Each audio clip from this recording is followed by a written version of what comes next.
the Sports Betting Network.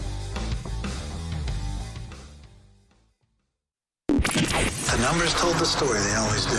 It's one of those idiots who believe in analytics. This is a numbers game with Gill Alexander on VSiN. Good Tuesday morning, too. There's a numbers game at VSiN, the Sports Betting Network, VSiN.com, Game Plus, iHeartRadio, YouTube TV, Sirius XM 158. So many ways to get us.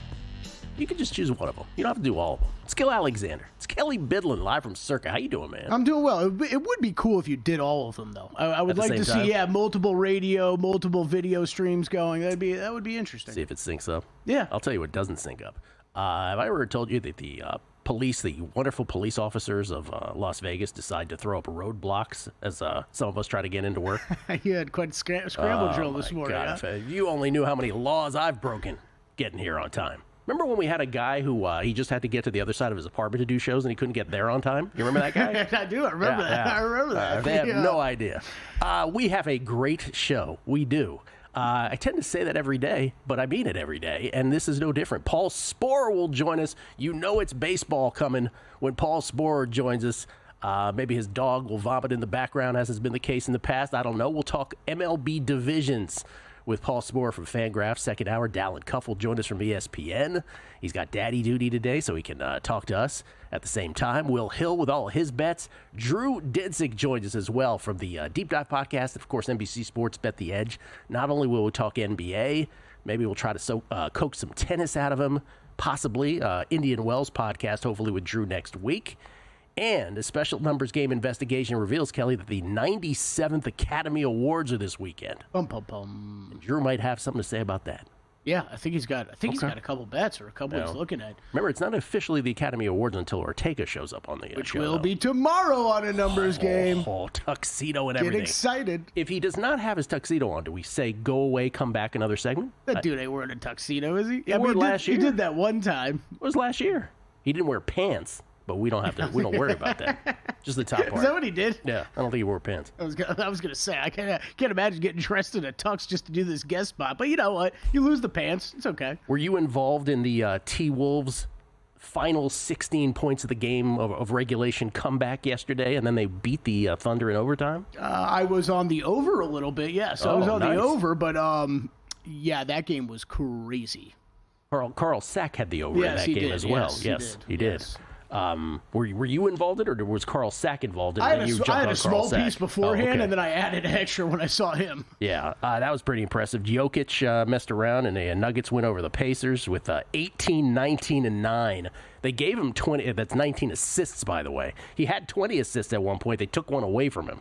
Oh, really? Afterwards, yeah. I didn't even see that. Yeah. The real quick on that Thunder Timberwolves, you know what always amazes me? When you get these comebacks where, like, the Wolves had pulled guys. Like, Anthony Edwards was sitting on the bench. Yeah. And they come back and tie that game without him. And it's like, all right, overtime, everybody back in. Like, it's always fascinating to me. You see it a lot in the NBA, but it's that team, and I get it from the team with the lead perspective, that they keep everybody out there, but then it's the team that's down pulls everybody, and it always cracks me up when you get in the position of that. It's like, it's all of a sudden a game again. Like, get the ice off your knees or something like that. Like, stop the post-game treatment. Well, you got to put it back in because you don't want to lose, saying, well, those guys brought us back. Let's just leave them in. Right. So you got to throw them back in the game. But I just want to bring up the Jokic thing for a second because this is his best year ever. This is his best year ever.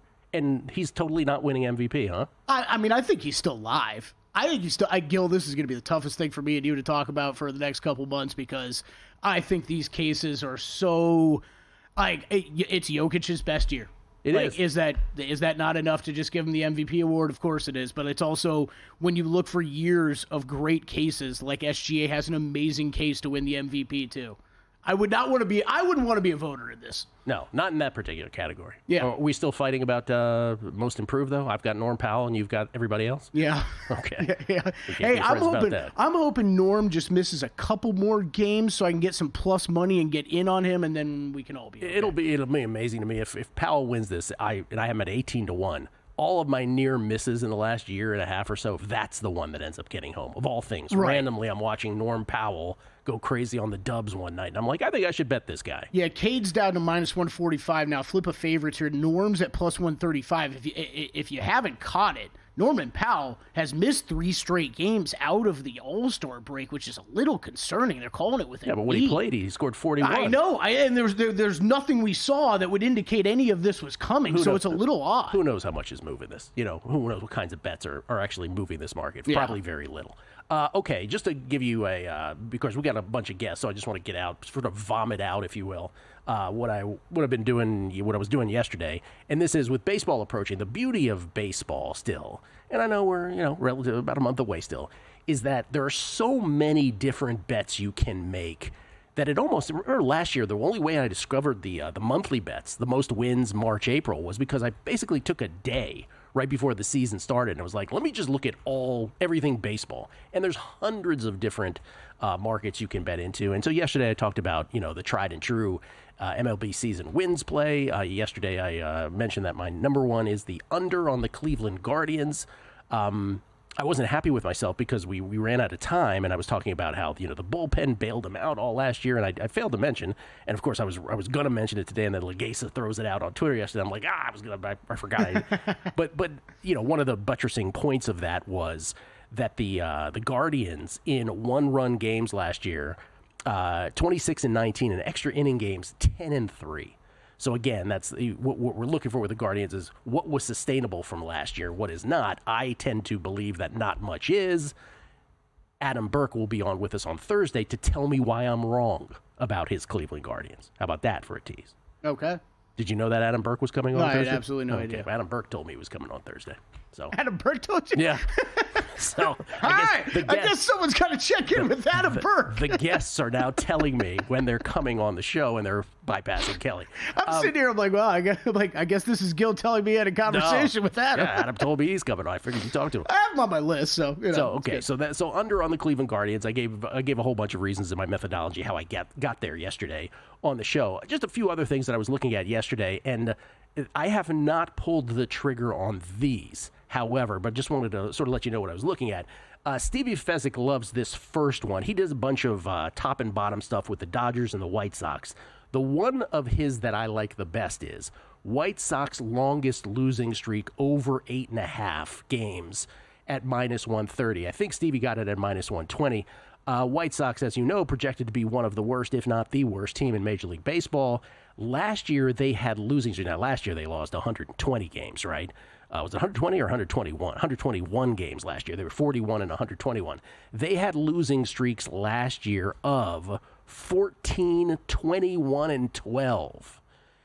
Now, the thing about streaks, all it takes is one to break them, obviously. But over 8.5 seems very low for a team that is projected conservatively to lose 100 games again. Yeah, it makes a lot of sense to me, Gil. I like it. So I do, of all the ones that he had with the Dodgers and White Sox, because I don't really subscribe to the top stuff as much as I do the bottom stuff in baseball. But White Sox longest losing streak over 8.5, I like that from Stevie. I mean, we're not talking about a White Sox team that should be all that much better, right? No, and you and I won't say any names, we have a listener who might be within the Chicago White Sox organization who often says hello to us.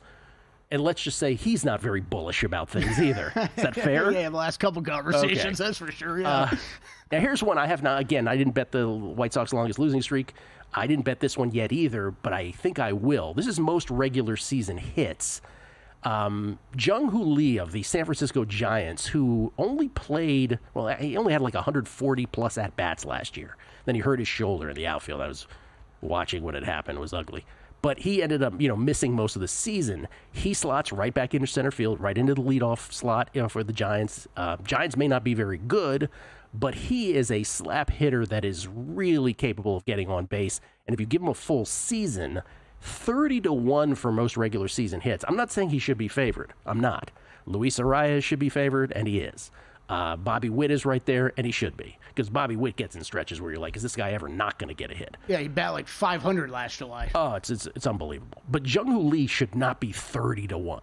Right, he should be way shorter than that. So just for a numbers play, a value play, and again, with all team projections, with all player projections, over 162 games, there is a spectrum where everything goes against you, everything goes for you, and then everything in between. if things break Jung-Hoo Lee's way, and then some of the other contenders, let's say, I don't know, you don't root for injuries, but things happen, right, during a season. 30-1 is a great price for that. Then the other thing is, and this is also a sort of a Fezzik-inspired one, because, again, he likes tops and bottoms. I am famous for saying the ever-increasing chasm between the haves and the have-nots in Major League Baseball. I've said that for many years now here on the show. These are all available at DraftKings, but they're available in other spots too. Number of teams to record 100-plus regular season wins, number of teams to record 100-plus regular season losses as well. Now, these are both set at 2.5. So obviously 4 options. For the regular season losses, the over is 2.5 minus 150, the under 2.5 plus 120. For 100 plus regular season wins, the over 2.5 is plus 220, the under 2.5 is minus 280. Of those 4 options, the one I like the best is over 2.5 teams to have 100 plus losses at minus 150. I know there's a lot of newish bettors who will listen to the show and be like, minus 150, I don't know if I want to lay that. Minus 150 to me, over 2.5 teams to have 100 plus losses is still a good price. I went ahead, and this is the kind of stuff I do while I'm not watching Academy Award movies, because I've seen none of those. I'm doing this kind of thing. These are the teams with 100 plus wins and losses for the last decade plus. And if we go back to like 2012, 2013, there's not many of them. But the reason that I started talking about the ever-increasing chasm between the haves and the have-nots is because right around 2018, Kelly, then it started flourishing, these categories. 3 teams over 100 wins, 3 with over 100 losses. Same 2019, 4 and 4. 2021, because obviously 2020 was the pandemic year, 3 and 4. 4 and 4. You get the idea in 2022. So, I don't know, you got the Marlins, you got the White Sox, you got the Rockies out there. I'll bet for that at minus 150. Get those 3 teams or anyone else at over 100 losses. I think I will today. Drew Dinsick is next. Time. There's nothing more valuable. It's what drives everyone to make the most of every moment. We celebrate living large in the now. In a city where time disappears, we create experiences that electrify the soul and memories that will last forever. We go big. We go all night. And here, everyone is invited. So get loose and get loud. This is Circa. You'll have the time of your life. So, Paulie, have you had a chance to read the VSiN Daily yet? Yeah, came in at 3 a.m. What's Bill doing up that late? Well, rumor has it, it starts off with a 12-hour meditation session. Then he just pours himself over film and live TV, really focusing and taking it all in. Bill's in with the biggest insiders, talking trade secrets, strategies, the whole 9, absorbing the info. And then and only then can the writing process begin.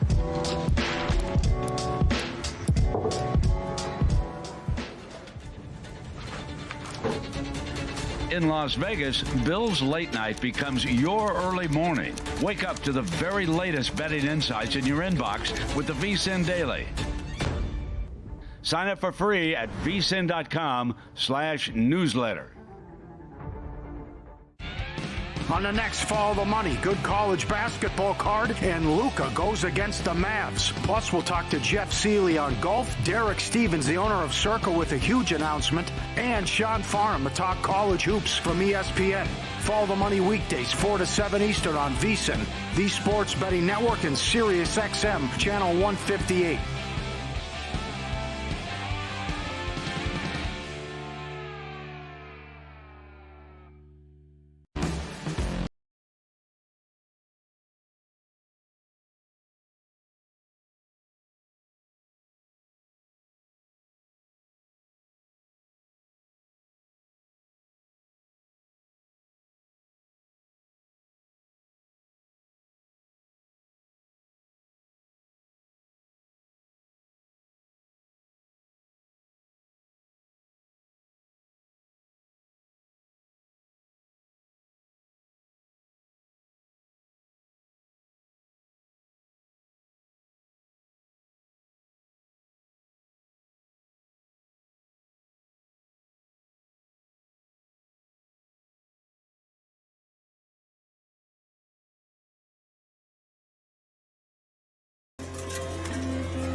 VSiN, the Sports Betting Network. If you want to bet smarter, start with Smarter Insights. Right now, you can check out articles like Adam Burke's AL West team previews. He's on the AL West today, talking about his favorite season win totals, any other bets that are produced from that division.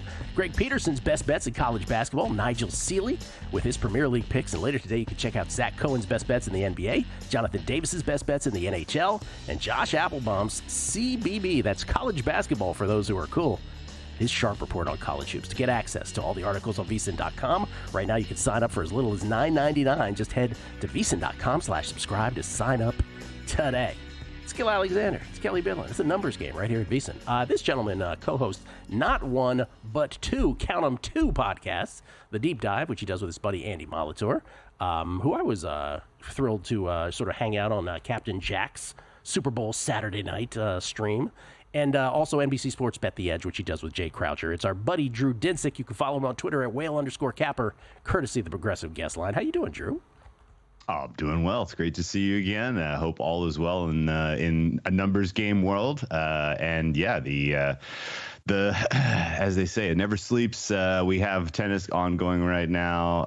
It is a very, very complicated time trying to handicap NBA coming off the All-Star break. And yeah, I'm a busy man. All right, well, let's talk about that last point that you just made, because you have famously, when we had the NBA Cup, you talked about scheduling and how that was a little tricky thing. What is it about? Because when I used to handicap daily baseball, right, for whatever reason, and I was so immersed in it, right, every single day for 6 months, and I used to say something happened with the numbers after the All-Star break. Some handicappers would say before the All-Star break. For me, it was always right afterwards, where for about 2 weeks, they would go a little haywire, and then they would sort of return to normalcy. Is that sort of what it is in NBA or something else?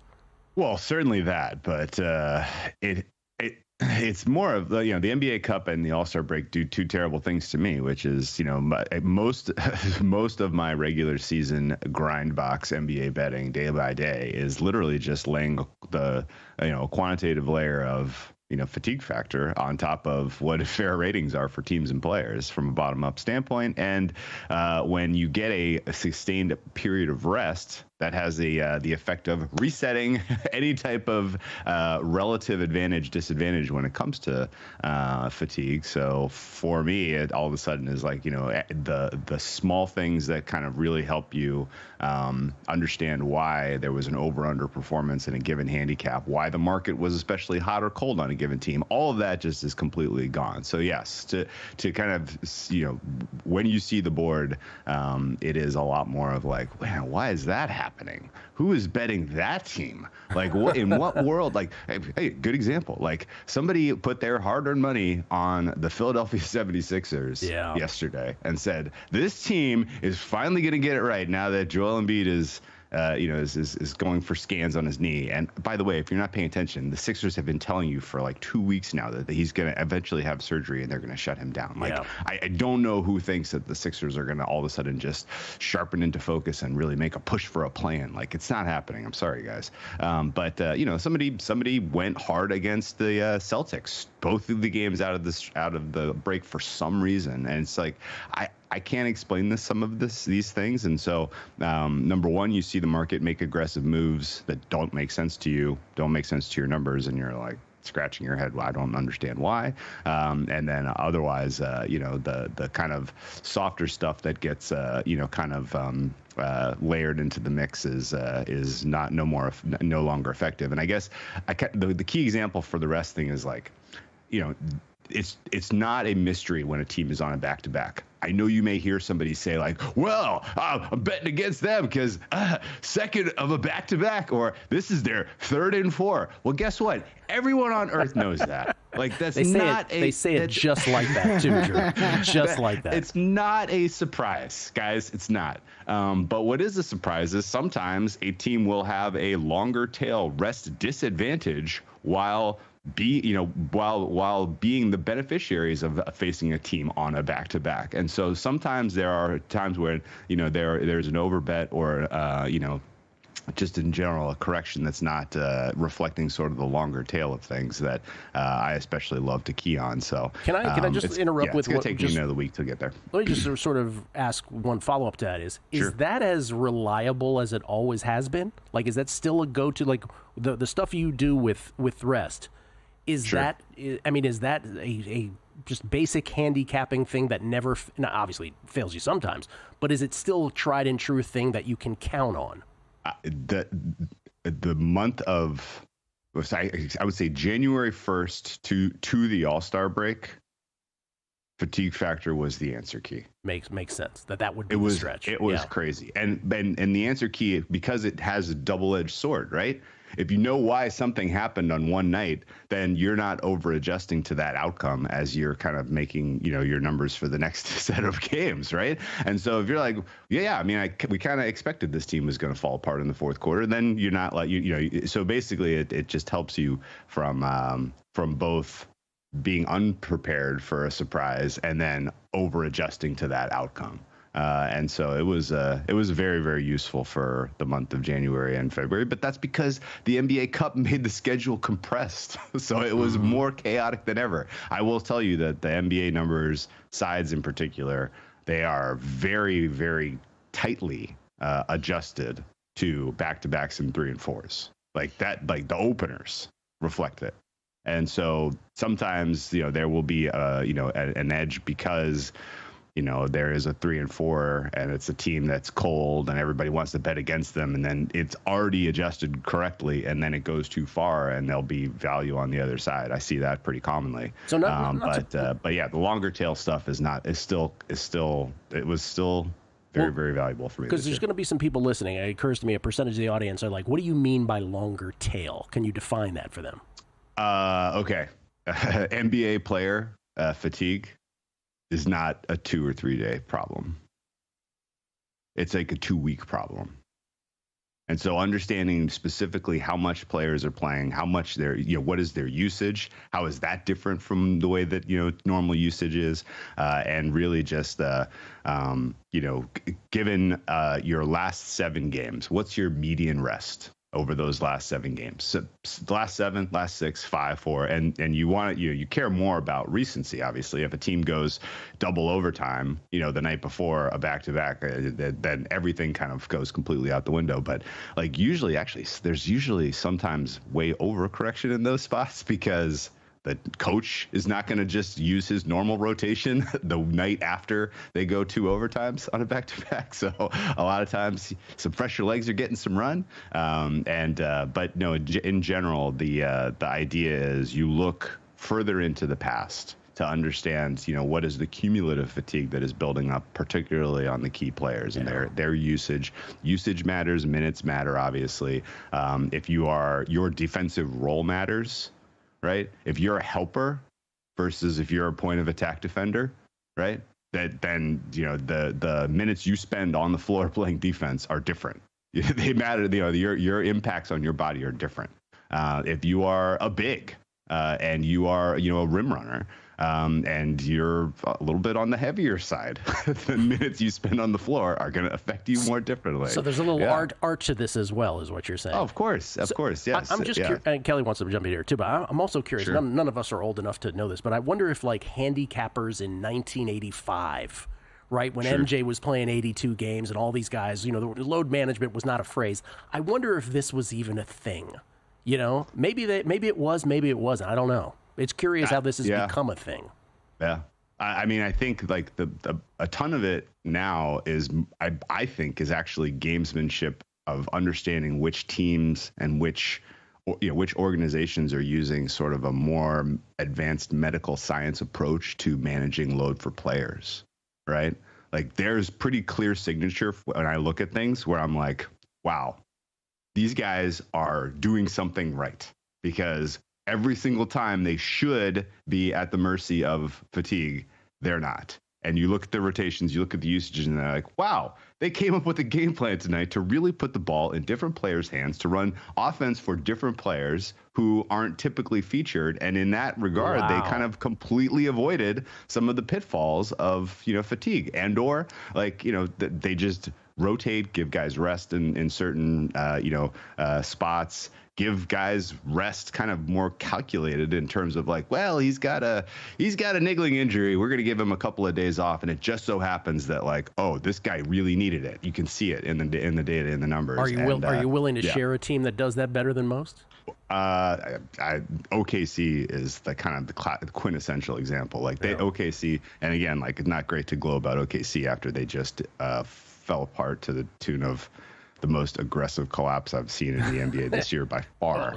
But they typically are sort of kind of the key example where every scheduled loss, when you looked at their schedule at the start of the season, they'd managed to find a way to win. Yeah, well, helps when you're as deep as they are, that's for sure. We'll come back. Drew's going to join us again. We'll get his NBA picks. Now, with all that, he doesn't have the rest to necessarily fall back on tonight. So what did he end up with in the NBA? Does he have any tennis? Does he have any Academy Awards thoughts? And Kelly would like to say something, too. Sorry, Kelly. Apologize. Coming back, Numbers Game, VSiN, the Sports Betting Network.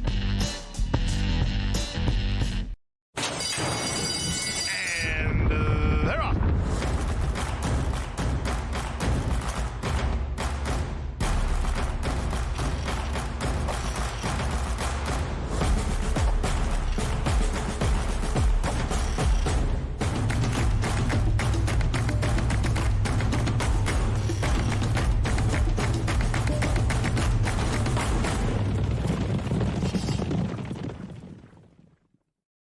Sports betting game with VSiN's exclusive betting splits. Stay ahead with real-time market trends and track bet percentages on any matchup, then uncover the edge by comparing them to the amount of bets placed to find out where the sharp money is headed. Upgrade to VSiN Pro to access betting splits, live odds, line moves, power ratings, and in-depth game analysis. Go to vsin.com/pro to join VSiN, the Sports Betting Network.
This is VSiN, the sports betting network.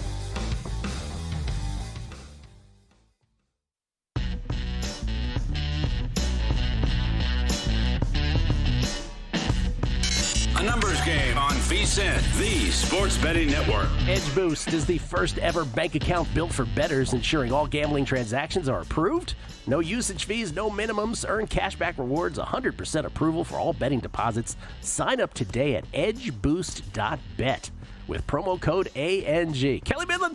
ANG is an eight-numbers game. He was back off the mic. I just wanted to get him there. Deposit $25 and Edge Boost will match the deposit.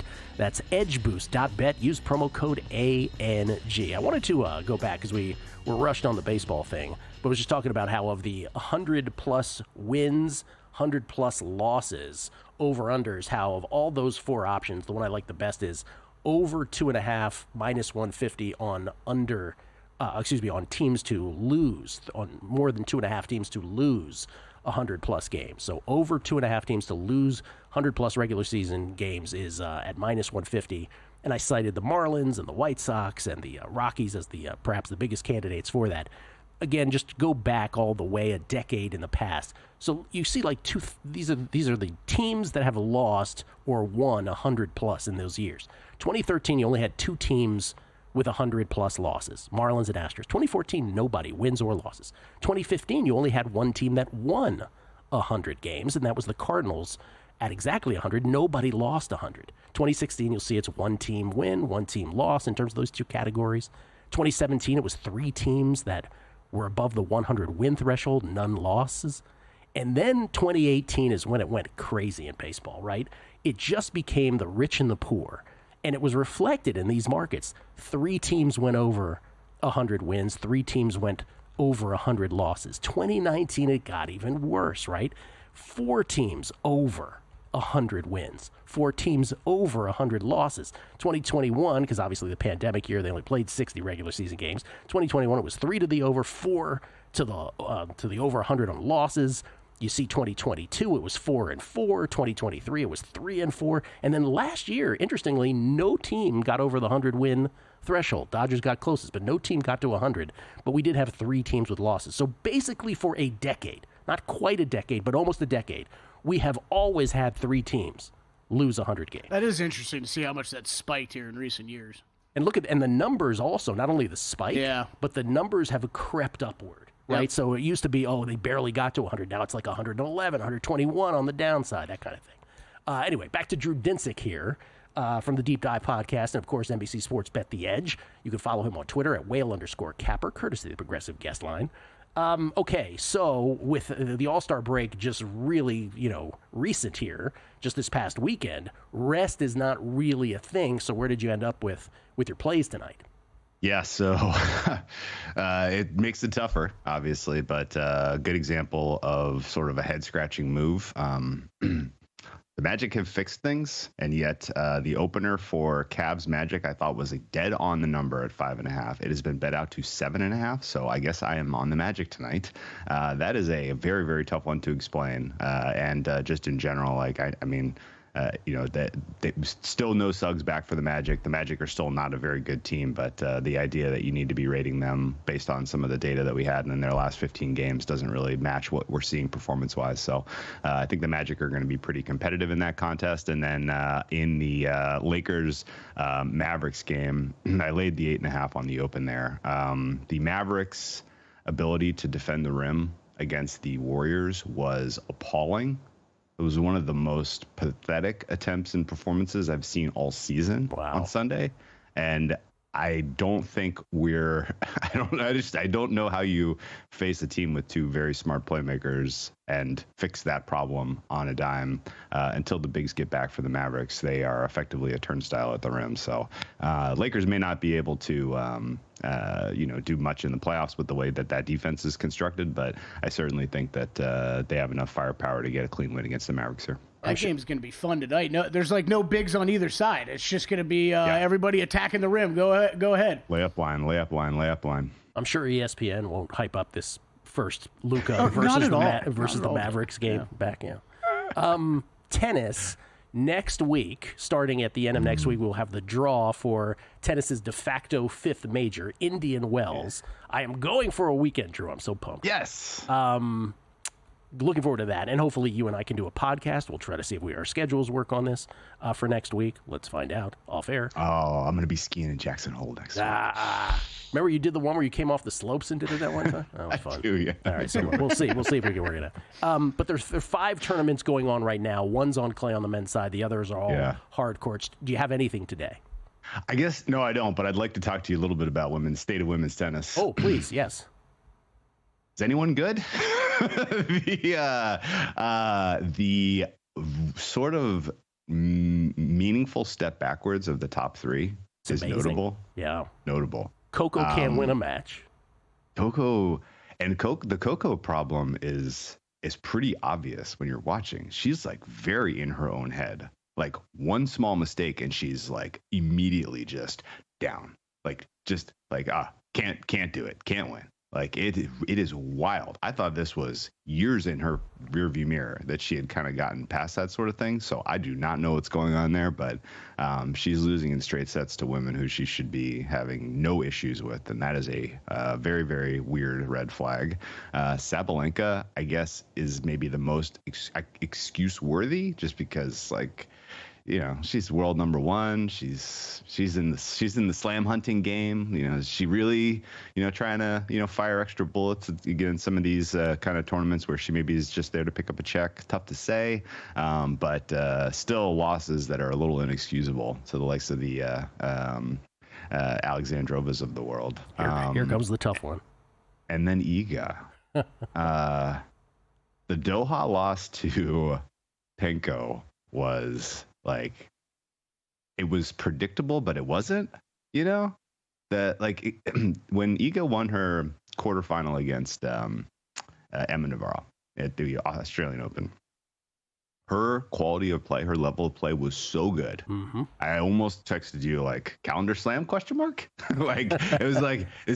was that good. Yeah. Right. And it's so she's just going to win everything then. And then there's a weird, completely nonsensical double bounce controversy that had no impact on that game whatsoever, but weirdly got in her head to the point where she came out the next match and was not as focused and takes the loss. And I just generally if there's that small of a thing that can really kind of upset the balance, and then you come into this match against Penko, you've lost 4 in all 4 of your career against her, but you've been working on your game for 2 years to specifically handle this type of opponent and this type of player, and you lose again in somewhat embarrassing fashion. Doha is effectively I would say at least is her best hard court. Maybe Indian Wells is in the discussion, but if not Indian Wells, it's Doha. And to lose that way on that court, I thought was that was really shocking. And then to back it up with an ouster at the hands of Andreeva, who she had basically was starting to build a little bit of, I thought, kind of a big sister, little sister kind of, you're never going to get me kind of a vibe with her. And then, bang, right away, it's over. It's not hard to squint right now at women's tennis. It's not hard to squint watching Mira Andreeva, who I think is still growing, and say she could just be world number 1 at the end of this year. And I'm not trying, I don't want to overreact to one tournament win, and it's always a long arc for these gals, but it is pretty startling how quickly what looked like the cream of the crop top 3, no doubt, has come back to the field. And, the next tier of women is just a total, choose your fighter. Sunshine Double is going to determine a lot of how we think about this stuff. Yeah. Indian Wells and Miami back to back. It's going to be pretty interesting for sure. I don't disagree with anything you're saying, but we still are in the could it be just a blip range, right? We're still in there. We're not 100% sure yet. Sure. Have you seen the futures prices for Iga French Open though? She's minus 175. Yeah, I have. Yeah. And okay. I mean, I get it.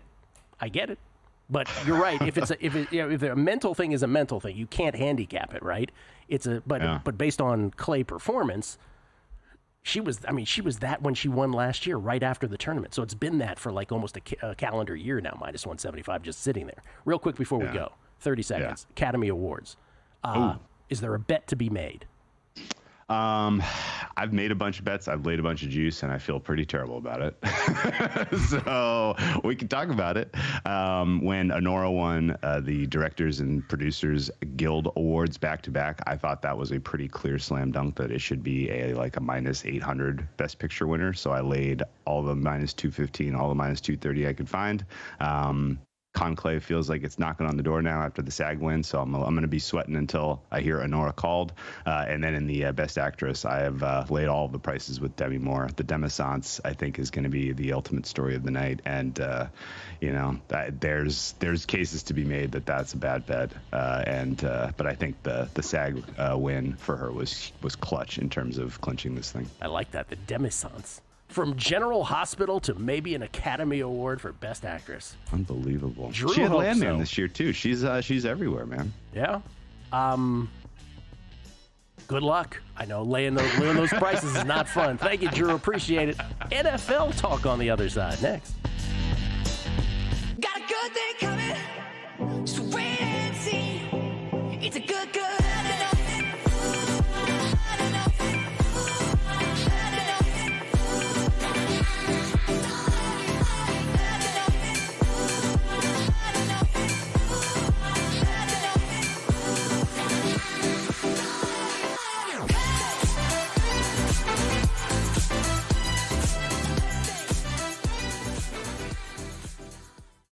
Sports betting game with VSiN's exclusive betting splits.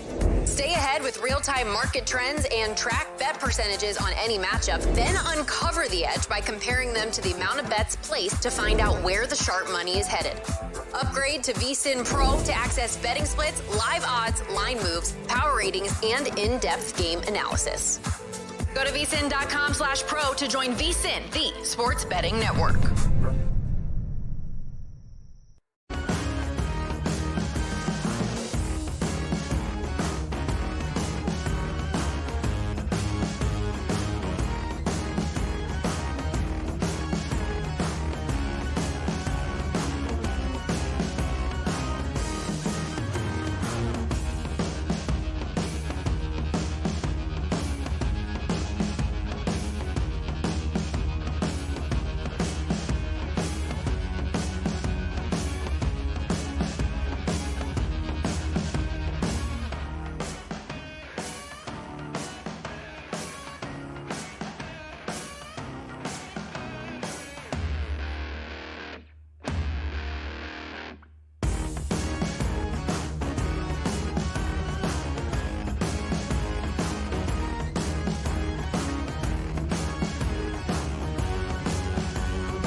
A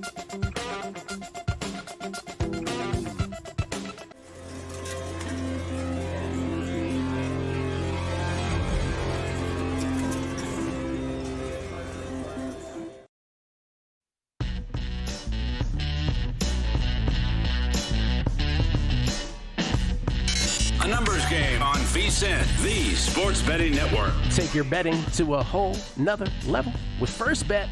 Whether it's Santa Anita, Gulfstream Park, or the road to the Kentucky Derby and Preakness, First Bet puts the action at your fingertips. Sign up now at firstbet.com. That's the number one, stbet.com. And use promo code VSiN200 to score a 20% rebate on all your wagers for the first 60 days, up to $200. Don't miss out. Bet smarter today at firstbet.com. Gill Alexander. We get tweets at Beat of the Book. Always appreciate the feedback from everybody. We've gone 45 minutes without reading tweets today. Yeah. Had a lot to talk about with Drew. C. Spackler at Expert. I refuse to bet for Jokic or MVP. Makes no difference what he does. He will not win MVP. I'm waiting for the sad narrative for whoever the media likes better. Trophies for everyone, says C. Spackler. Edward Lefevre. Hey, Gill, welcome back. Are you going to Indian Wells? Yes. If you are, I want to introduce you to Paula Badosa. I'm going the first weekend. Hope to see you there. I'm going the first weekend. What, do you know Paula or something? Wow. I want that picture for the show, please. Hello, my name is Paula. I'm Spanish. Chili Gambler. I know who you are, Paula. Chili Gambler, good to have you back, Gill. Hope you enjoyed the time off. While you were gone, it felt like Mira Andreeva. These were all before we talked tennis, by the way. It felt like Mira Andreeva arrived. Would you say it's official? She is here in a big way after her performance last week. Yeah, Drew and I have been talking about Mira Andreeva on the tennis pods for a couple years now. She has arrived. This was her first 1,000 win. She's absolutely on the come up. Absolutely on the come up. But it's hard to know, right, until you see it sustained. This is from Nevada Azer. Hey, Gill, hope you enjoyed your holidays. With Major League Baseball starting up, since the Dodgers have a super team, can we get Jeff Benson to create a prop, either yes, no, any Dodger player to win an award? MVP, Rookie of the Year, other awards as well, or any Dodger versus the field. Thoughts? I think those are great ideas. Maybe we'll run it up the flagpole. That's a good one. See if Jeff wants to do that. Wet Willie Colin, I'm sorry I missed this one. Drew's thoughts on Tibbs and the Knicks constantly running his guys into the ground. I believe they have 4 of the top 5 in minutes per game in the league. This has been Tom Thibodeau's thing his entire coaching career. Mm-hmm. Like, he is known for doing this. And now, can a case be made that that's what happens to his teams late in the season, or is it just that they have lesser talent? Probably a combination of both. NCI 95 Gambler, welcome back from vacation. Can you please get to the important topic of our girl Iga getting rolled at Doha? What was that? Some of us have futures on her. She has a Yelena Ostapenko problem, really, more than anything. Iga Swiatek is 500 or better against every other player on the WTA Tour. Every other player. Do you know what she is against Ostapenko? What? 0-5. Are you serious? That hamburger beats her every time. 0-5? Yeah, there's no real equivalent in sports. Wow. Ostapenko's a slam winner herself. She won the French back in the day. Chad Lee. I'm always amazed how long a thought Drew can make without a run-on sentence. Drew's sentence over under 375 words, any takers. He has a flair for the language. No run-on sentences whatsoever. Okay, let's talk some NFL real quick here. Did I do justice to those tweets? I hope I did. Mel Kiper with his mock draft 2.0 already. He's at 2.0 already. Yeah, it just came out this morning. He's got Abdul Carter going to the Titans #1. This is a change for him. Mm-hmm. He's got Abdul Carter from Penn State, the old LeVar Arrington, Micah Parsons, #11. Abdul Carter going to Tennessee at #1. Then he's got Cam Ward from Miami, quarterback, going to Cleveland at #2. Then the Giants end up, per Mel Kiper's mock draft 2.0, with Travis Hunter. Then it gets interesting because Shador drops. Will Campbell, offensive tackle from LSU, goes to the Patriots at 4. Mason Graham, defensive tackle from Michigan, goes to the Jaguars at 5. Then Ashton Genty from Boise State, the #1 running back off the board, goes as high as 6 to the Raiders. Yeah. Per Mel Kiper 2.0. We're going to draft a quarterback at 6, huh?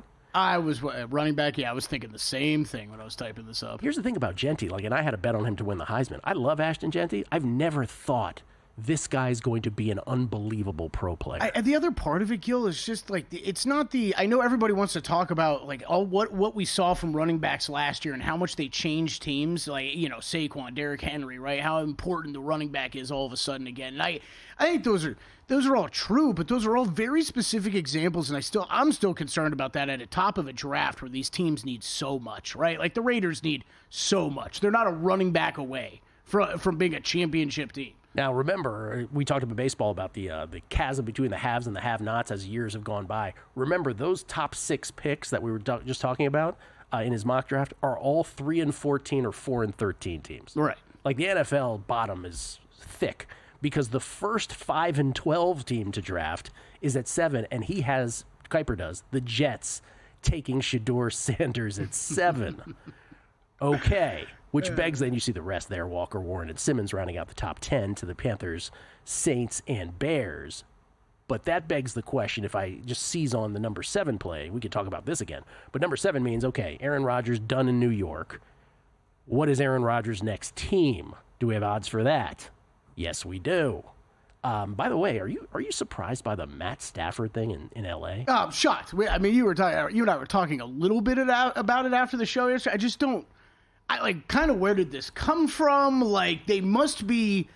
the only thing that makes sense to me is both sides must just be so off on what they were expecting for the other one to come to the table with. You know what Todd Wright's theory... I don't know if Todd wanted me to say this on air, but Todd Wright, who's a frequent guest of our show, Todd Wright, who hosted All Night with Todd Wright at ESPN Radio for so many years, greatest sports talk radio host in my mind for of all time. He thinks that that part of it, at least, I don't want to put words into his mouth, but part of it is that Kelly Stafford has become so annoying to the Rams that pushed them over the edge. I mean, there's definitely a possibility. There's definitely a possibility. To think that that's even part of it is anyway. So it's part of today's sports, right? Like it's Aaron Rodgers doing TV hits. Like it's stuff like this that franchises are going to be a little uncomfortable with. I bring up the Rams because Aaron Rodgers' next team odds, the Rams are the short shot at plus 250. They have moved. And if you're the Rams, like if you're a Rams fan or someone who's considering betting the Rams had the ball with a chance to beat the Eagles in the snow in Philly. You can't possibly think that the Rams are better off with Aaron Rodgers than they would be with Matthew Stafford, just from a sheer football perspective. Rams are plus 250 for Rodgers. Raiders are 3-1. Steelers are also 3-1. And then Colts and Titans begin at 5-1 and longer. You see the rest of the options there. Vikings plus 550. If you wanted to do a Brett Favre thing, in other words, being a Packer great that ended up in a Vikings uniform. Niners plus 750. Then Browns and Giants both at 12-1. Let me just ask you this off. Forget the odds for a second. What kind of team would want him? At this point. You've got to be a team that feels like you are, a decent quarterback away from being right in the mix. So how can the Rams be that team? The Rams must have just decided it's not going to happen with Stafford for whatever reason, right? Yeah. Whatever the reason is, they decided it's not going to happen with Stafford anymore. Maybe you're right. Maybe it's the money being far apart. Is that their alternative? Is that the guy they want? I actually think they're one of the few teams that does make sense. They have moved to the betting favor here. It was Steelers before that. But if Aaron Rodgers couldn't make it work with the Jets, we all know how badly it went. First of all, it was the 4 plays, then he ruptured his Achilles. Then last year, they stunk. He's at least 2 years away. And some people correctly argue that even his last year in Green Bay, he wasn't all that good. Yep. What are we hanging on to with this guy? Well, I think if it's the Rams and you're talking about losing Stafford, it just becomes a little bit more of a desperation move. It's a desperation move. But I do move. think the Rams, and Sean McVay I trust with this, that they're like any of these good teams. The problem is Aaron Rodgers is only going to want to go play for a good team, right? I think this is why I think there's as good of a chance as any that Aaron Rodgers just hangs it up. But he's only going to want to go play for a good team, and good teams are going to look at what happened in New York and say, well, we can consider this guy, but we can't hand over the keys to everything like the Jets did because they ruined their entire franchise for the next 3, 4, 5 years. Well, also, and if you're the Raiders, so is Rodgers going to play by those rules? That's the thing. But here's the thing: if you're the Raiders, let's just go through the candidates. The Raiders, he's not going to be the difference between them being good or not. Okay, he's not. But can't you see the trio of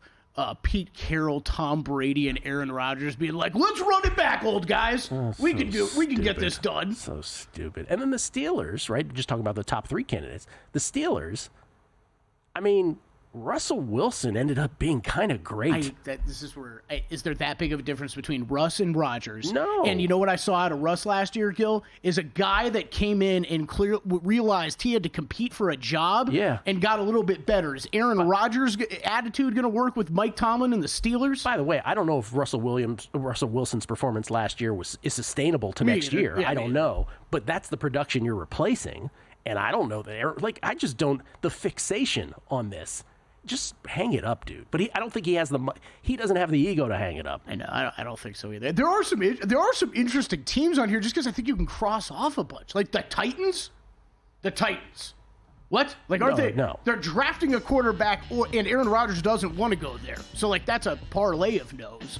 The Vikings? The Vikings is kind of interesting in some weird way. Just because Darnold's gone and you're going to bring him in for a year still to let McCarthy come along? Okay. Packers fans would lose their minds. Yeah. Part 2. We'll come back. Will Hill, I don't know, maybe he has some thoughts on this. And all of his plays. It's a numbers game at VSiN, the Sports Betting Network. And we're out. Okay, give me 1 sec. I need to load funds into my gaming apps. Stormy, really